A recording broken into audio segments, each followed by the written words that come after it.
Hey guys, it's Greg from GWA Auto Parts, and today we're here with the AA Ignition replacement front lower ball joint assembly that fits a variety of vehicles, including Ford and Dodge trucks.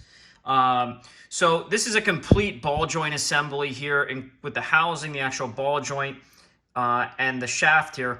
It also includes a new retaining nut for the ball joint, a new C-clip to install this into the control arm, and then it also includes a new Zerk grease fitting, which actually screws into the bottom here.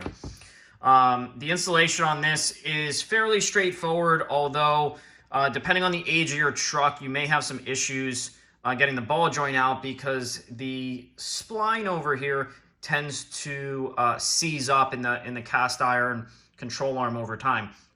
So the best thing to do is to use a penetrating blaster like PB Blaster, and you would spray around the factory ball joint and let that sit for about 30 minutes to an hour prior to trying to remove it. And what will happen is that penetrating lubricant will soak into the splines here, and it should make removal a lot easier.